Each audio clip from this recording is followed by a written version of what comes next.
Jaya Radha Madhava Punjabi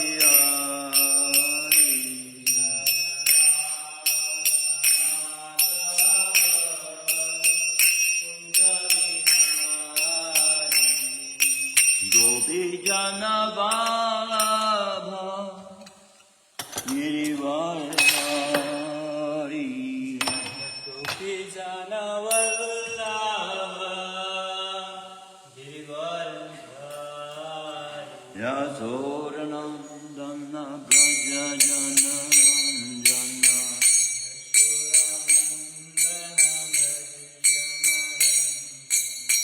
Yamuna Tira Vanachari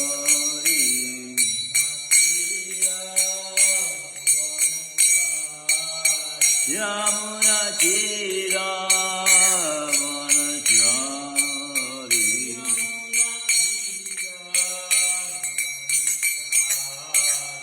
Jaya Radha Madhava Punjabi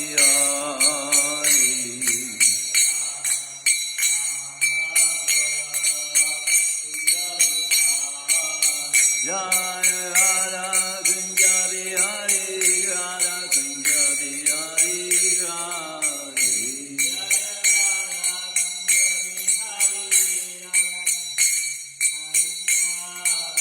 Jaya Jagannath Jaya Jagannath Jaya Balaji Mai Subhadra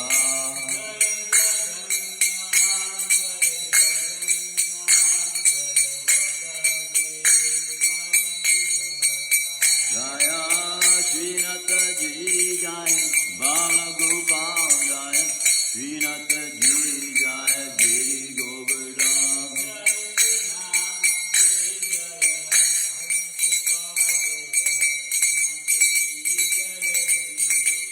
Jaya Gaurani Jaya Jaya Gaurani Jaya Jaya Gaurani Jaya Jaya Gaurani Jaya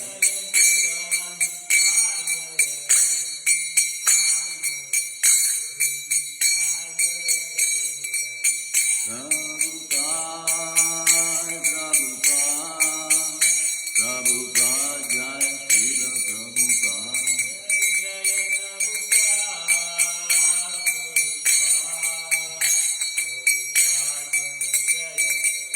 Jaya Jaya Guruji, Gurudev, Jaya Jaya Gurudev.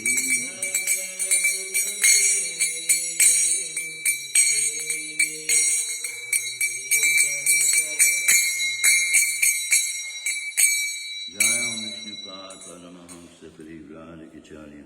Ask all the Sutta Shri Shrimad's Divine Grace, founder of ISKCON Abhay Charanada Vinda Bhakti Vedanta Swami Srila Prabhupada Ki, Director Shrimadbhagavatam Ki, Their Most Merciful Lordship Shri Shri Anukunja Vihari Ki, Shri Jagannath Shri Baladev Mai Subhadra Ki, Shri Nathaji Shri Balagopal Ki, Shri Shri Gaurnitai Ki, Nitai Go Premanandi. All glories to the assembled Lord.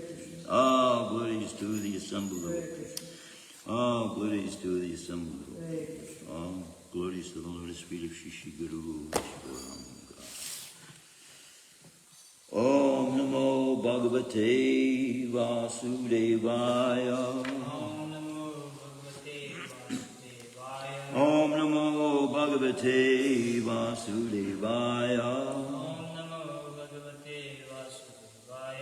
Narayanam Namaskritya Naram Chaiva Narottamam Devim Saraswatim Vyasam Tato Jayamudiraya Nasta Prayeshu Bhadreshu Nityam Bhagavata Sevaya Bhagavati Uttama Shloke Bhaktir Bhagavati Naishtiki. Reading from Shrimadbhagavatam, Canto 1, Chapter 7, Text 12. Text 12. Parikshito Ta Raja Rishir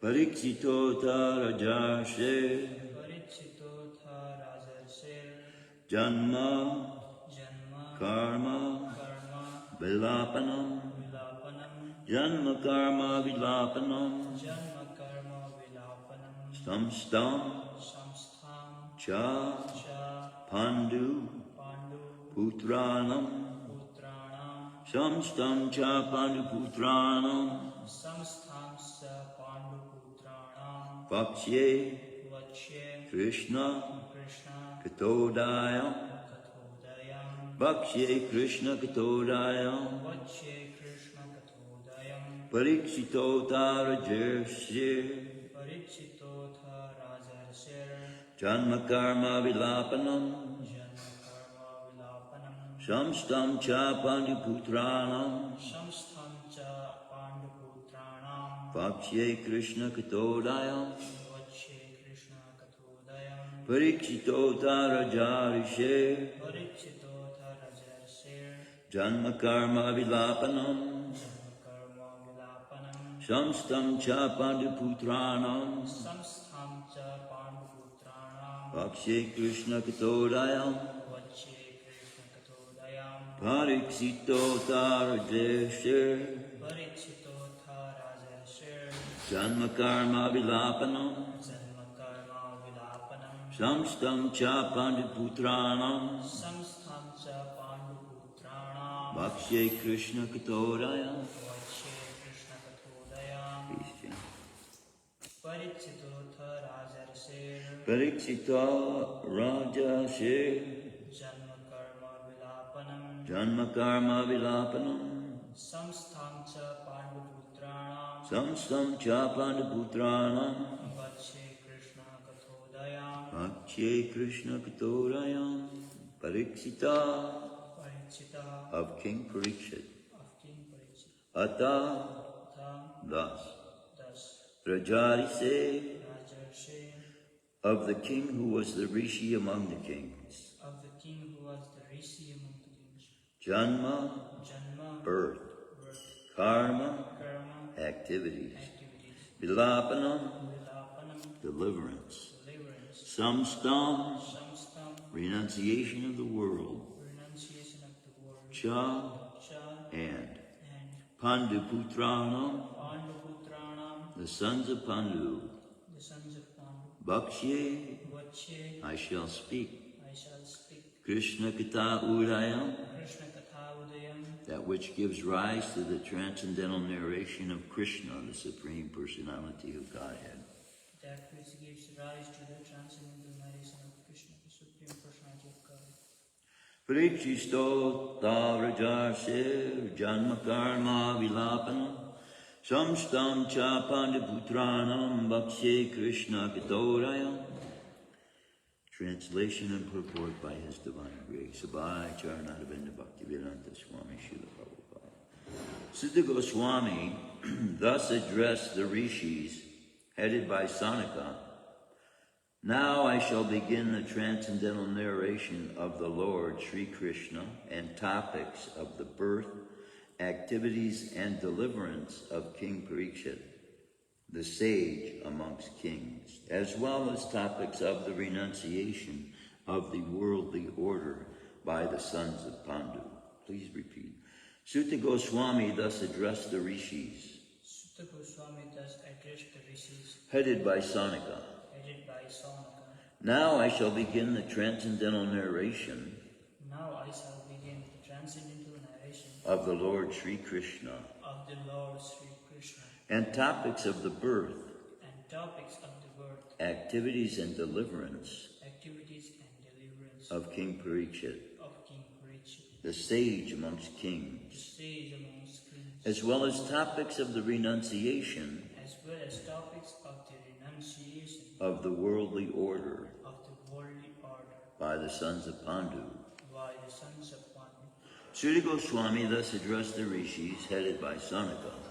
Now I shall begin the transcendental narration of the Lord Sri Krishna and topics of the birth, activities, and deliverance of King Parikshit, the sage amongst kings, as well as topics of the renunciation of the worldly order by the sons of Pandu. Purport by His Divine Grace of Charnadavinda Bhaktivedanta Swami Srila Prabhupada. Lord Krishna is so kind to the fallen souls that He personally incarnates Himself amongst the different kinds of living entities and takes part with them in daily activities. Any historical fact, old or new, which has a connection with the activities of the Lord, is to be understood as a transcendental narration of the Lord. Without Krishna, all the supplementary literatures like the Puranas and Mahabharata are simply stories or historical facts. But with Krishna, they become transcendental. And when we hear of them, we at once become transcendentally related with the Lord. Shrimadbhagavatam is also a Purana, but the special significance of this Purana is that the activities of the Lord are central and not just supplementary historical facts. Shrimadbhagavatam is thus recommended by Lord Sri Chaitanya Mahaprabhu as the spotless Purana. There is a class of less intelligent devotees of the Bhagavad Purana who desire to relish at once the activities of the Lord narrated in the 10th canto without first understanding the primary cantos. They are under the false impression that the other cantos are not concerned with Krishna, and thus more foolishly than intelligently they take to the reading of the 10th canto. These readers are specifically told herein that the other cantos of Bhagavatam are as important as the 10th canto. No one should try to go into the matters of the 10th canto without having thoroughly understood the purport of the other 9 cantos. Krishna and his pure devotees, like the Pandavas, are on the same plane. Krishna is not without his devotees of all the rasas, and the pure devotees, like the Pandavas, are not without Krishna. The devotees and the Lord are interlinked, and they cannot be separated. Therefore, talks about them are all Krishna Katha, or topics of the Lord. Om Jnana Timirandasya Gyananjana Shalakaya Chakshushrunmalitam Yena Tasmai Shri Gurave Namaha.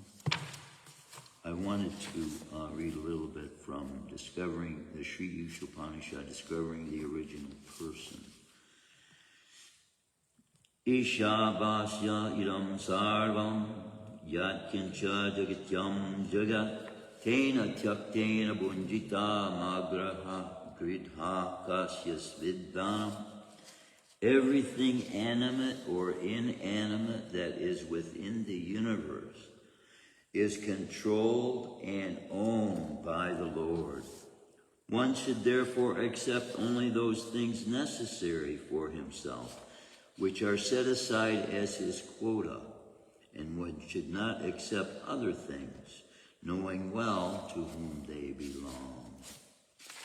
Mantra 2. Kurvaneva karmani jijivisek chitam sama evam tvayena nyate tosti na karma lipyate nare.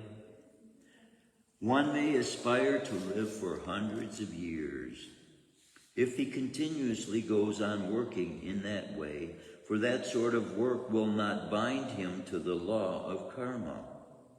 There is no alternative to this way for man.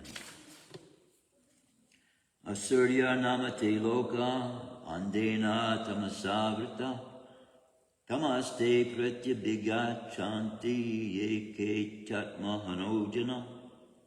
The killer of the soul, whoever he may be, must enter into the planets known as the worlds of the faithless, full of darkness and ignorance. We see Maharaj Parikshit in this verse being called the Rishi of Rishis. So in the position he was in as the emperor, he was put there by qualification. and he's put there by Krishna ultimately. Today, what we have is a problem in the world with the systems of the political systems functioning the way they are. For the most part, it's being conducted by mental concoction, which they've, over the years, come to believe is the perfection of government. Yet we see here that Maharaj Parikshit was a rishi among rishis. So the qualification to be considered a rishi is one who is already in a renounced order of life. Nothing in this world is looked at by him as something of his possession. And so today, rather, we have just the opposite. People are looking at the abundance of possessions as qualifications of one's ability to perform properly in this world. So things are, in effect, backwards, or upside down, you might say. And this is the cause of so much distress in the world. And the government that's functioning here in the United States is said to be representative. But when there are, I don't know, I think there's close to 500 million now.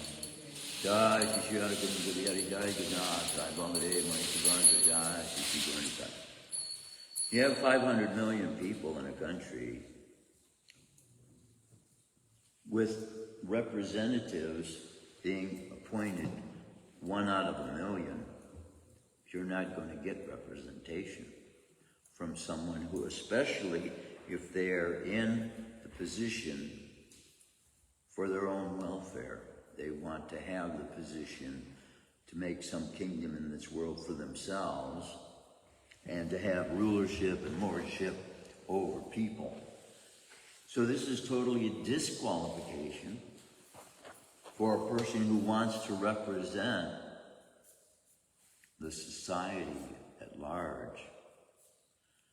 Makes them susceptible to bribes. If you are desirous of having a fortune in this world, that's going to make you immediately susceptible to people who are going to pay you off for you to write the laws that they want written. So this is a big problem we're having now in the world. And because there is so much false ego, then these people can't get along with each other, and they're having to go by their own laws that they have created and are manipulating within the material energy as how to conduct everyday business. And because it's all backwards, it's upside down, it's causing chaos. And that's what's ruling in the world now, is chaos. All these rulers and the educational systems are set up in this way so that you learn to use the material energy in such a way for it to be under your control. That bit of it that you have been given responsibility of. If you're an administrator or a manager in a business, then you have to tell people what they have to do and what they can't do. This system is set up, but without the knowledge of the Supreme Personality of Godhead, and without, as this is saying, people taking part in Krishna Katha, there will be no satisfaction for them. They can't find satisfaction. Srila Prabhupada points out in so many places, once a person acquires what they think is their goal of achieving as far as wealth is concerned, what normally happens once they get 1 million, then they want 2 million. After 2 million is attained, and they want more, 3, 4, 5, 10 million. They want 1 billion now these days. But this desire in the heart for more is an example of wantonness. It is not a statement saying that I know who I am, I know what I'm made of, I know who God is, I know my eternal relationship with God, I know what promises God has given me, and I can fulfill His purpose. But there is none of that within modern society, what to speak of that being delineated as qualification when surrendered to Krishna. So there is no way, the way things are presently situated, that we surrender ourselves to that control of that government, of those so-called leaders who are in fact misleading because they are blind. If they have no knowledge of Krishna, it's a form of blindness. Because every way they're looking through the world, this way and that, they are forming their own conclusions based on their own imperfect senses. And so without the knowledge of the purpose of God in our lives, we go about doing things for ourselves and those that we love without the realization of what the end result will be by our taking all of these things in the physical realm, in the material world, which we think is ours to take.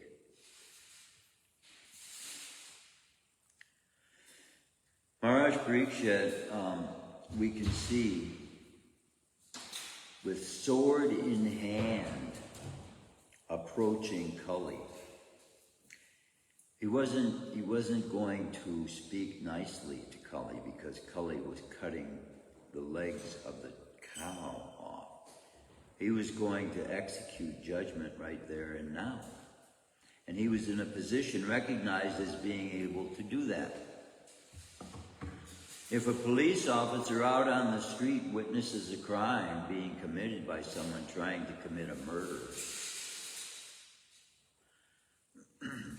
unless he's personally shot at or his own personal life is threatened, the threat is there for him. If he tries to take the life of the person trying to take the life of other people, the threat is there that he himself might have to go to jail. This is really strange. And yet this is the way this system is working. Because we have in our legal system the belief that God has given us, quote unquote, rights. These rights, being declared as rights of all human beings, give the individual living entity the idea of his being a free agent, free to participate in any of those quote-unquote rights without any recourse, without any reaction. You just say whatever you want, it's freedom of speech. Of course, they have limitations. You can't call fire in a theater when there is no fire. But all of these things we're seeing as, or thinking or believing to be rights, are actually privileges. And when they're looked at as rights, they create in the mind of the socialite a different perspective on life as a whole. The world owes me. This is what is put into the minds of people with these rights. The world owes me. Therefore, I can do whatever I want, as long as I don't hurt anybody else. But what we don't know is that what we are doing for ourselves is, in fact, putting us into the death sentence again. Every day, the living entities that are engaged in trying to enjoy the energy of the material world are being put into the position to lock themselves in even more for a longer sentence.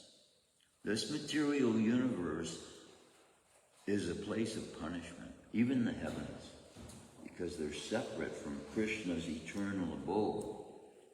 And so the forms we've been put into, it's just like we can look at an ant and see how limited that little tiny creature is in its ability to work and its ability to provide things for others.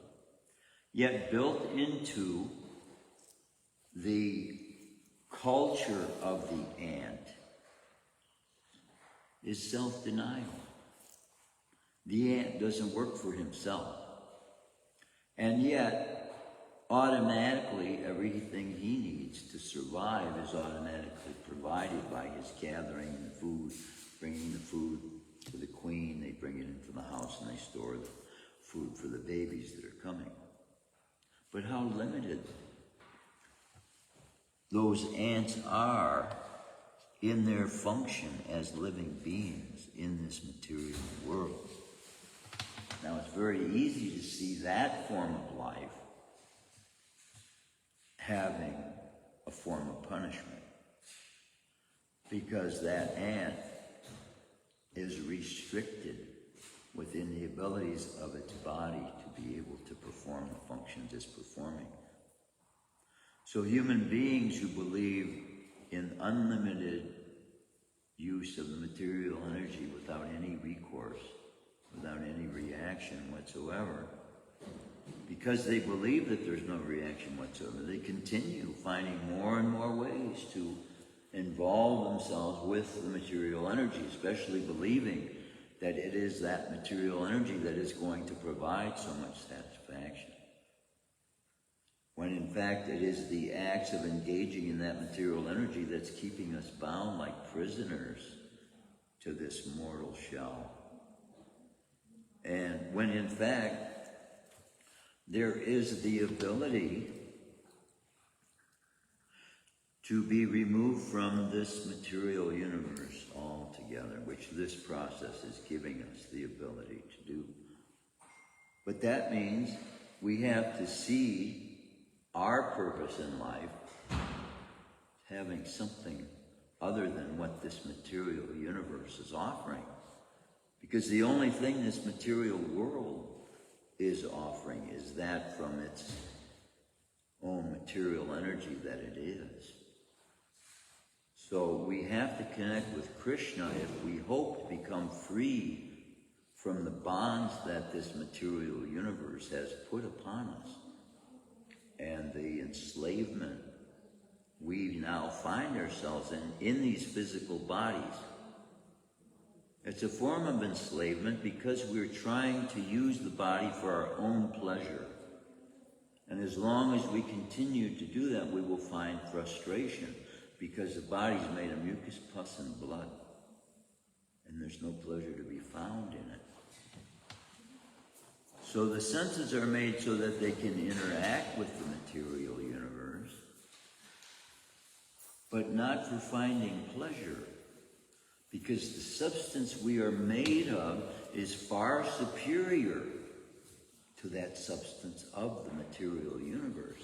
And as long as we think we can find substance from the material universe to satisfy us, it is a statement saying that we are less.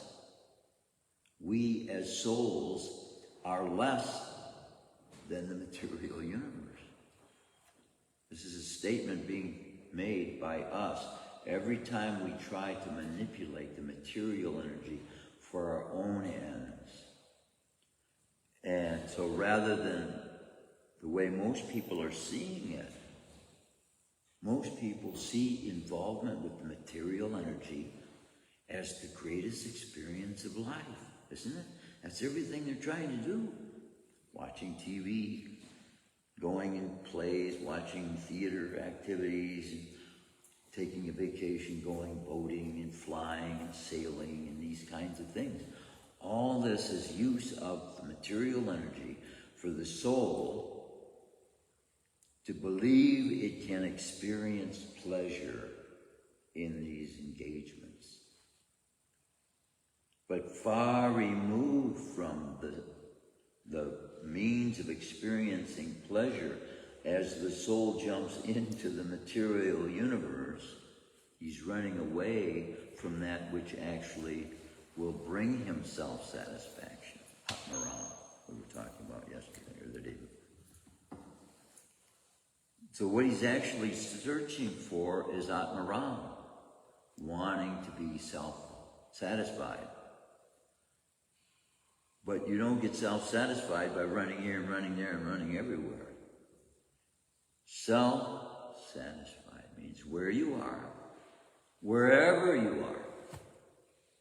Satisfaction comes from knowing the Supreme Person that is sharing this body with us. That's where satisfaction will come. And that's where complete satisfaction is. Because no matter how big your gun is, no matter how big your bomb is, it's not as powerful as the one who's sharing this body with you. So while we go out looking for other things that may be of great interest to other souls on the material plane, we are missing, at the same time, the very present, always present. And as long as we stay on the path, it's always available.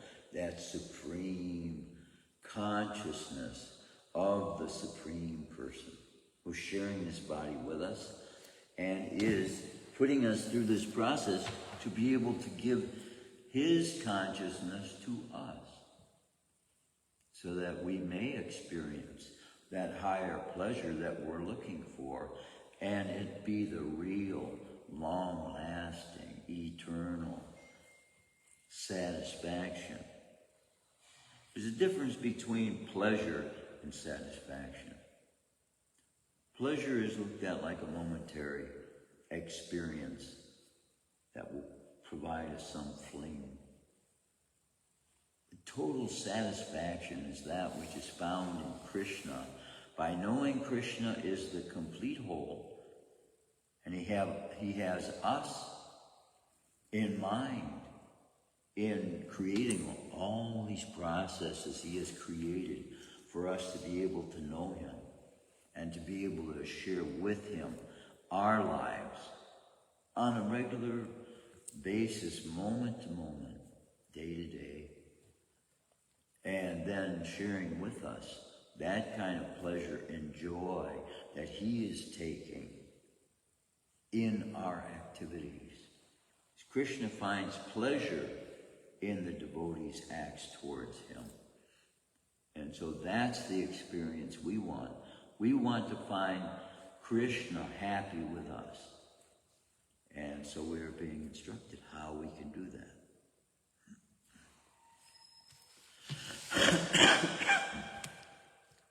There was a fire today. I don't know if it was in Detroit or Grosse Pointe, but the cloud covered the whole area.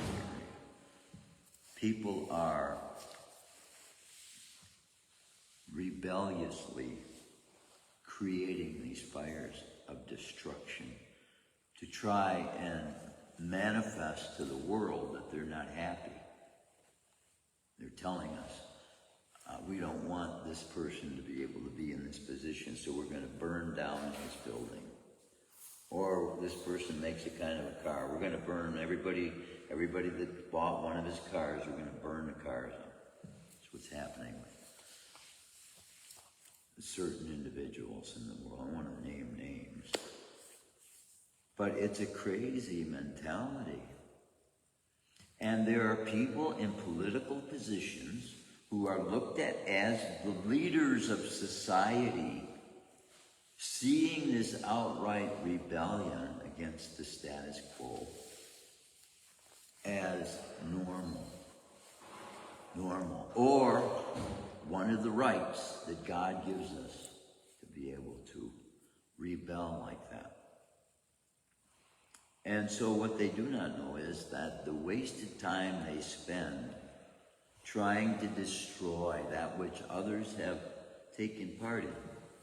So as devotees, we see all these activities as nonsense, but we don't see destroying them as the answer or the solution, because self-realization for every soul is the solution. When every soul comes to this knowledge of the self, who Krishna is, and the fact that he's sharing this body with us and wanting to give us his kind of experience of pleasure through the satisfaction the mind receives from serving that superior energy of Krishna, that spiritual energy.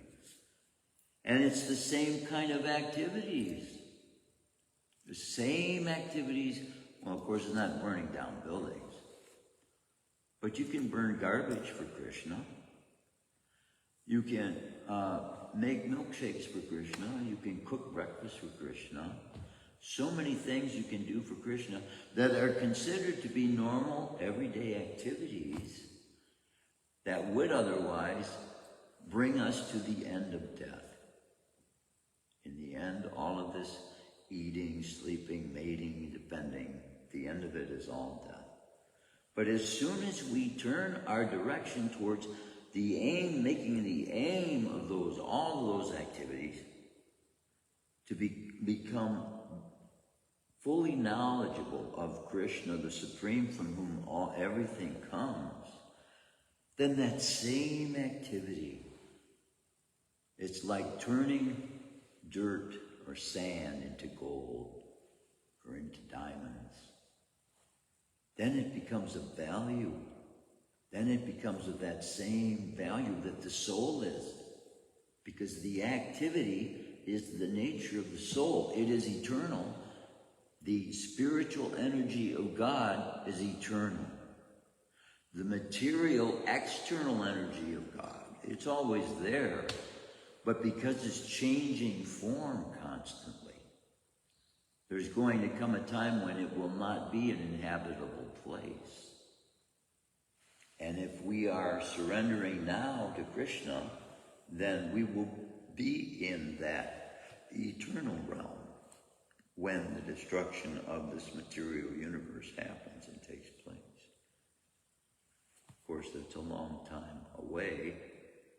People may feel by even talking about that as like apocalyptic conclusions. But even with the disasters that are coming, Krishna gives warning ahead of time. And so, just as we might see the destruction of the universe a far away, long way off, it does not mean that we should be complacent to think that, well, I don't have to worry about it because it's not going to happen in my lifetime. There are things coming that people need to be made aware of.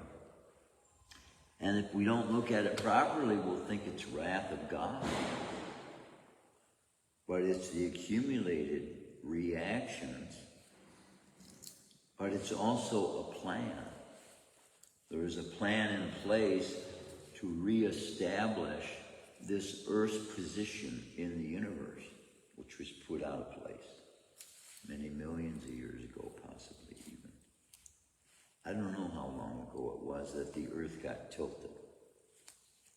But it hasn't always been tilted. We know by evidence in Bhagavatam, when the living entities live to be 100,000 years old, the whole Earth has an atmosphere of a heavenly planet. So the living entities are not forced to endure extremes of climate and extremes of storms and earthquakes and all these things. Because the living entities, combined consciousness on this planet affects the planet. So if all the living entities are thinking in the proper way, it is subtly connected to the earth. Our thoughts by the reactions made in the false ego, they are directly related to the effects the earth is receiving from. So can it be possible if human beings are more, how do you say, stronger and more better to get the climate, so that could be possible as well, right? Yes. Because then when human beings they are describing Satyuga to be more bigger and more stronger, able to communicate better, and all those things. So They're maybe 50 feet tall. People are 50 feet tall in Satyuga. and for those kind of people, maybe little bit cold and little bit hot, they can just Adjust. Yeah. Just, Well, that's true. Their bodies are of a completely different nature, but so are their lifestyles and their activities, because they're, for the most part, engaged in meditation. One would think now, just sitting here in one place, they meditate for thousands of years. Not an hour or two, thousands of years. They're simply in meditation. Now, what we would think of, and we also read about Hiranyakasipu, he was also engaged in this meditation, and until the ants and bugs ate his whole body up. Yet, he was able to retain that body and stay in that body by his own austerities. So it would seem staying in a place of meditation for that long, eventually your body gets eaten up by the bugs or whatever. But in Satyuga, it's not like that. So the environment is totally different. Every fire is used for that which is going to be offered to Krishna in Satyuga, Treta Yuga also. And in Dwapara Yuga, probably to a great extent, most people are using what fire is being burned for that which is being offered to Krishna. Now, there is more fire, Agni. There is more nonsense being thrown into the fire as well. When this fire is actually, just like we as one body are actually Krishna and Ikanta sharing the same position. So the fire is Agni and Krishna sharing the same body. So what we put into the fire, we are feeding Agni and Krishna. So if we're cooking foods for the sake of offering to Krishna, there's no reaction. But if we are using that same fire to destroy what the fire was made for, then of course it's going to have a bad result. And this is, everybody's getting a bad result, and they are all thinking it's glorious. They're all getting an end result of sinful reaction from the use of fire in this world. And they don't know it. This fire is not something to be meddled with. The fire is sacred. And in the sacrifice, it is the tongue of God. God reveals himself in various forms. But this fire is itself sacred, and we see fire evidenced with rampant fire burning up tens of thousands of acres in California. Why? By the mismanagement of land also. The land is also sacred. But if we don't see it as such, we will treat it differently. And so that's where the problem comes in with human relations. We don't see one another as direct representatives of the Supreme, so we take each other for granted. And so this is happening in society. I can say whatever I want about you, disgruntled, I can criticize you, whatever I want. People believe that that's fine. But it is creating schisms in society that are not meant to be there. these experiences of life that we have and this exposure to the material energy that we have, that we form opinions about, we have ideas about what we want to do, and they don't mesh with other people's ideas. So this is why Krishna consciousness is so important for humankind, to be able to establish common grounds, common goals, and experiencing together socially the result of those. Just imagine, you go to a football game, right? There's like 50,000 people at this stadium. So much energy has gone into the seating, the building of the Coliseum, the members coming out there, giving up their time and all this stuff. And all for what? For 2 hours of so-called pleasure and enjoyment. And they go home and they risk, so many people get killed. These traffic accidents after these big events, so many people are killed just for the event being able to take place. People's lives have to end. But when you get devotees, look at Rath Yatra together. So many people getting exposed to eternity that they have never heard of before. Getting exposed to Krishna, the name of whom they have never even heard before. And by coming in contact with that, they have ended their end. There will be no end for them now. If they surrender to Krishna, now there is no more end. Now there's only an eternity to look forward to. And if we can spend that eternity thinking about Krishna, worshiping Krishna, tasting what food is offered to Krishna, experiencing life the way it was meant to be experienced, then we will find that Atmaram with us also. We will find that happiness, that satisfaction that we're thinking we have to run so far to find. We have to make so many efforts in this world just to exist anyways. So we might as well make those efforts that are most productive. But most productive doesn't mean productive of the material energy.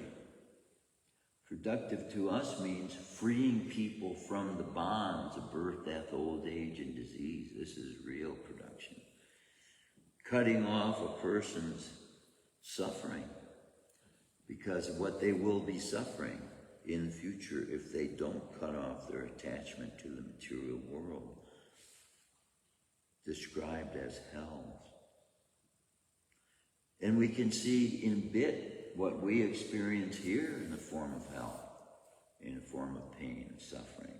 Hospitals are filled with people suffering.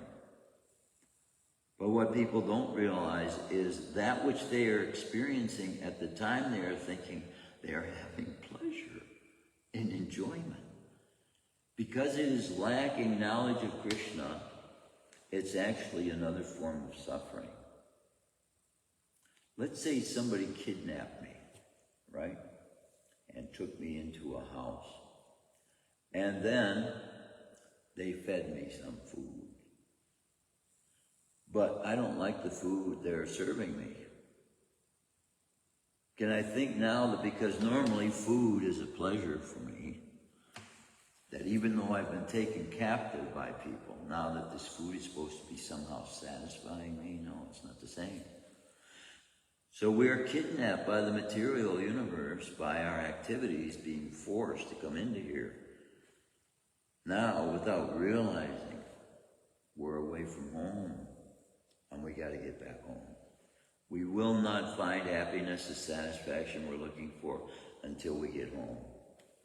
And if we make this place our home, we won't find our real home. This is just a stopover.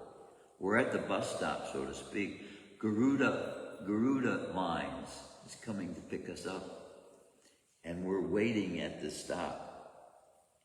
So if we keep our minds on Krishna and Garuda, Lord Vishnu coming, then we will see him at the end of this life. We will have the greatest experience of happiness and satisfaction beyond what we could imagine for ourselves. Because if we only limit ourselves to the abilities we have to provide ourselves with happiness, then that's what we'll get. The kind of happiness we can provide for ourselves here. If we think ourselves to be the ones capable of providing ourselves happiness. If we hold the idea that there is no God, we hold the idea that this world is all there is to know, then we will get that. And that's what we will have at the end. But in the same sense, if we surrender to Krishna, give up this that appears to be so great, that at every day we're seeing it dissolve in front of us. The material world is a temporary place, constantly changing and constantly under the threat of dissolvement, just dissolving into nothing else, being burned up or struck by thunder or whatever. That's the nature of this material world. So Bhagavatam gives us the nature of the spiritual world so that we can make honest comparison with. That's why it's so important we give people these books so they have the ability to make the comparison. Because as it is without Bhagavatam, without Bhagavad Gita, without anything about Krishna, they don't have a way to even make a comparison. And if they want to be left to their own prejudice, judgment before they even see. Some people will judge a book by its cover before, I won't read that. Just simply by what the cover looks like. And people do that with people. I don't want to know him because his skin's that color. I don't want to know them because they're of that culture, or this culture, that culture. But what we have to know in our minds is all these people need Krishna so bad. If we don't give it to them, they're not going to get it. We are the ones. Krishna has chosen to give it to them.